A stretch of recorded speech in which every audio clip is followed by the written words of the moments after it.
going towards a white Super crowd. Bowl caters to one thing because it's not. It's the biggest event in TV. So it doesn't matter who you plop there. Yeah, it really doesn't. But I'm saying it Maroon 5, really doesn't matter who you plop there. So you tell me really everybody in the hood blasting Maroon 5? That's what I'm saying. Like, I'm not saying that all their fans are white, but most of their fans are white. It's Maroon 5. Do you really going to argue this point? And you know, like, most of their fan base is white. So I'm just saying. How many times has Beyonce done the halftime show? I think, what, twice? She's done it like. First off, she's done it once officially, and she's been in like 3.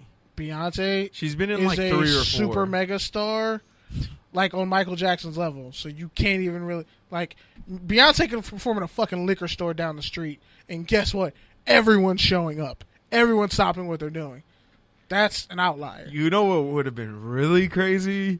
You know what would have been... Had the Panthers won that year? No. You know during Black History Month, on the eve of the Black Panthers, that would have been crazy.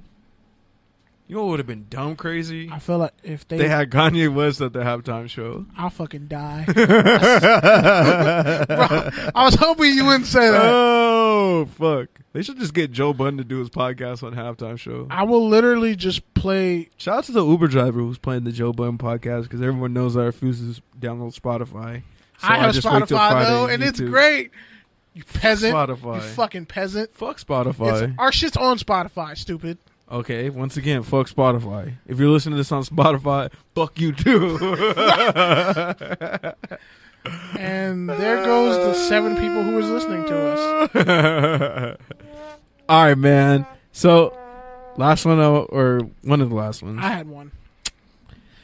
Adam Thielen, your boy. Never mind. Man, he's been getting all kinds of hype. I've heard people say he deserves as much money as Antonio Brown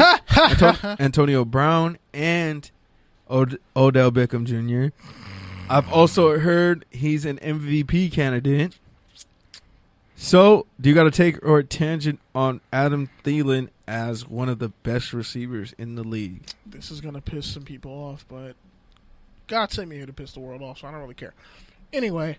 Adam Thielen appeals to fantasy football fans. Yeah. There you go. I passed on him. I said it. I passed on him, and there I'm sick go. about it. Him and Stephon Diggs. Adam Thielen's audience is nerdy football. Nerdy white dudes. Nerdy fantasy football. He played at Minnesota State, ran a 4.46, made his way into the roster. He's a dog. Right? He's a legit good to great receiver. But Kirk Cousins has been targeting him way more than Stephon Diggs. And Stephon Diggs is a better player than Adam Thielen, I would say. That's why he has 100 yards in every game he's played this year. Because he ain't on a level of an Antonio Brown. He's just not. He's fast enough. He makes great plays. I said this on Twitter, man. Do you fans watch football? Stephon Diggs was a 5-star recruit. Do you watch football or do you just skim through it? Because it's clearly Kirk Cousins targeting his. It's the great white receiver syndrome. And fuck all that. 3 to 4 years. I know I've hated on him in the past. You can look through the archive. I've hated on him plenty of times. Let's talk about it. But honestly, DeAndre Hopkins is the best receiver in the game. I don't know why you hated on him either. It's because he ran a 4.57. Yeah. The Raiders passed on him. Yeah. The Raiders passed on DeAndre Hopkins, Pete. Tell me what receiver has a better combination of routes, hands, and just overall playmaking ability. And he has real game speed. Like he's literally like Antonio Brown and Julio Jones better combined. Minus the speed. But has everything else. Minus the speed. Kenny never let someone forget their 40-yard dash. Yeah, humble beginnings, dog. And honestly, if you want to talk about narrative, have a 93 speed if you want to talk Madden, about narrative, why doesn't Juju get more love considering he's number 5 in receiving? Juju. Only 150 yards behind Adam Thielen, playing for a way less pass-happy offense, and with another number 1 wide receiver. So why doesn't he get love? Schuster's going to phase out Antonio Brown in like 3 years. So he's going to phase him out. He's going to hit him with the Mike Wallace? He's going to phase him out, yeah. He's going to hit him with the Mike Wallace? All Steelers receivers get phased out. Hines Ward got phased out. Mike Wallace. Antoine Randall. Emmanuel Santonio Sanders. Holmes. Damn, I forgot about Santonio Holmes. Shout out the Jets, Santonio Holmes. They picked Antonio Brown over Emmanuel Sanders. He got cut. He was like one of the last cuts, and he ended up making it somewhere else. But when it comes to that, yeah, Juju Smith-Schuster's a beast. I called him ever since Long Beach Poly. Which I called Emmanuel Sanders. You can check the tape. At SMU? Way back then, yeah. At SMU? Yep. All right, I'll give you that. By the way, I heard Cole Beasley rap, and he actually has bars. I was shocked. What? I was like, what the fuck? Wait, what? You got to play that next week. Have that ready next week. I can play it right now, but I don't want to. But, like, Cole Beasley has bars. And somebody said on Twitter, Cole Beasley is actually a rapper. All right, man, so let's close it out. Somebody said, yeah, I'm actually a football player, too. But, yeah, man. Thielen, I think he's great, but I feel like a lot of wide receivers get a hell of amount of targets. And that's why, like, Jason Witten is overrated, in my opinion. But he's still great. Really? Who was better on that team, him or T.O.? When T.O. was leading the league in touchdown catches. Please tell me that you're not going to sit up here and say you're not going to say Jason Witten was better than T.O. Okay. Jason Witten. Des Bryant got a lot of his catches were taken and given to Jason Witten. Jason Witten, Todd Heap. Don't put Todd Heap in the same category. Todd Heap. Todd Heap and what's that Steelers receiver? Wow. I mean, Steelers tight end? You're disrespectful, dog. I forget his name. I can't think of it off the top of my head. Heath Miller? Heath Miller. And Heath Miller walking to a bar.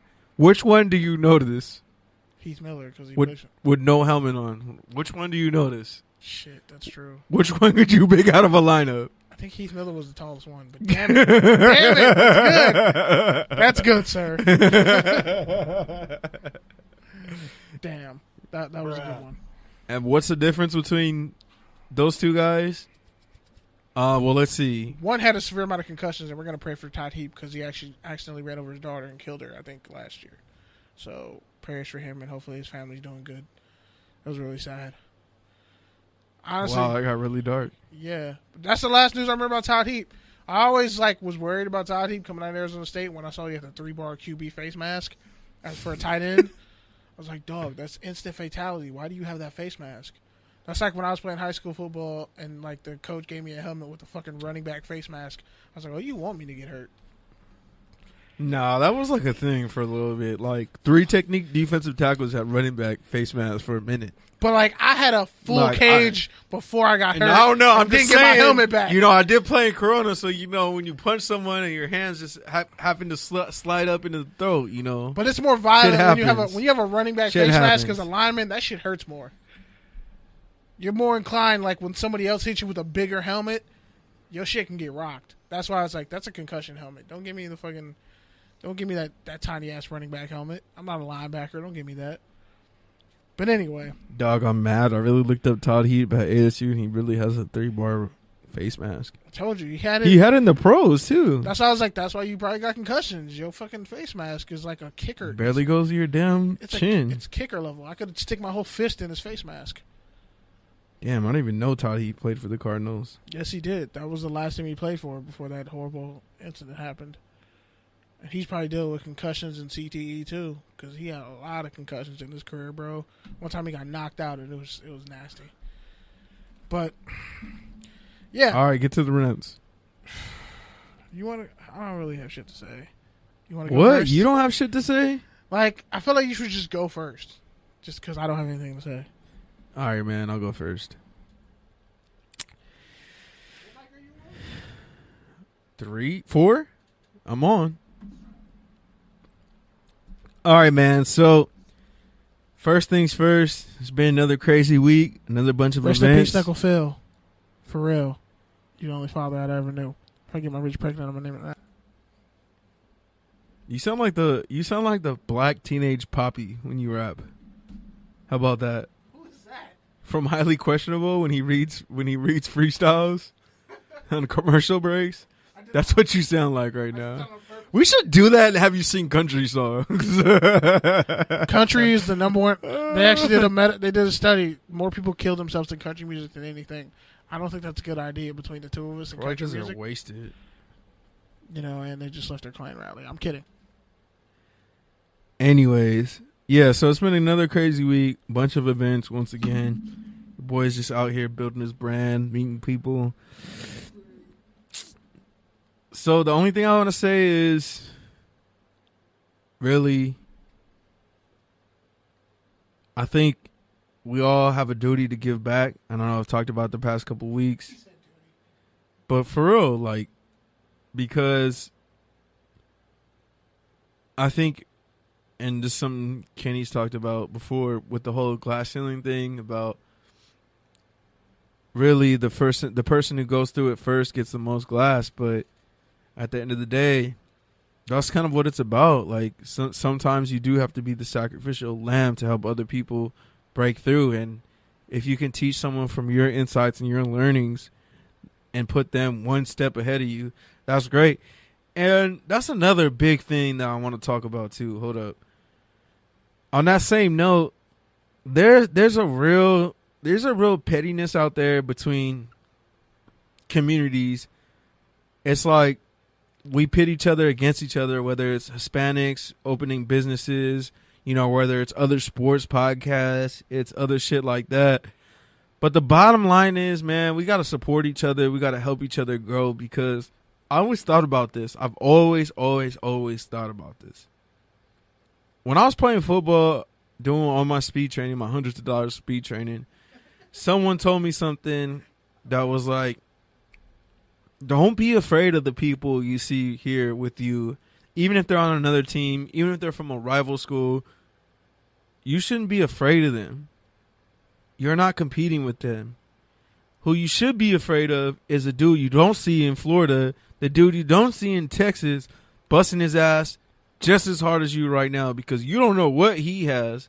You know what these guys bring. You know what their strengths and weaknesses are. So you need to be helping each other and paying it forward. And that's a big thing I learned from the conference last week that I went to, which was basically about building Hispanic communities and building Hispanic businesses. People really got to support each other, regardless of if you're from a different section of Central America. The fact of the matter is, we're all on the same team, especially in the eyes of the powerful majority who does nothing but, belittle us and take away our power. And on that same note, man, sometimes you just have to get out your box, especially when you're struggling creatively, to really innovate. Sometimes you need to get out there and listen to other people talk and listen to other people share ideas to really grow your own ideas. So don't be afraid to get out there. Don't be afraid to be yourself. Don't be afraid to learn new stuff. Don't be afraid to go. And yeah, man, shout out to all you fake ass influencers out there wearing Balenciaga and big ass chains, and you ain't got nothing to say, because when you get on a panel, you can't talk because you don't even know why you're famous, and you don't even know why you got all these damn followers that you probably bought, but then all of a sudden people started buying into it because you built this fake foundation. But yeah, on that side note, shout out to Joe Budden for really exposing females in the 2010s. Because guess what, man? Y'all fake butts ruin butts now. And you ain't got no back and can't walk. So there's that. That's all I want to say, man.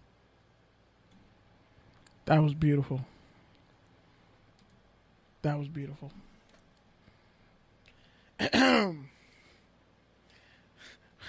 Shout out to Ryan Perkins. Damn, is Pete calling out someone in particular? I just want to say, don't have an Hispanic. Hey, one more note. Don't have a Hispanic conference in Century City where you can't even walk to get tacos. That is ironic as fuck. That is the epitome of gentrification. And the ironic thing is, like, having a conference in an LA conference in Century City is weird because there's so many other places you could have it that are way more LA. But at the same time, it's ironic because Century City is so fake that it is LA. It's clout chasing. It's like the clout chasing hub, Century City, yeah, going exactly. into Sherman Oaks. Well, they're not even close to each other. Not Sherman Oaks, but like Century. Beverly Hills. I'm thinking of something else. Another yeah, story, you're done. No, actually, I'm not. All right, go to your rant. Hurry up. I'm done. Right. My phone's been dead for 4 hours, so I'm trying to get out of here. Yeah. First things first, rest in pink. Fuck it. I don't have it. You ruined it, Pete.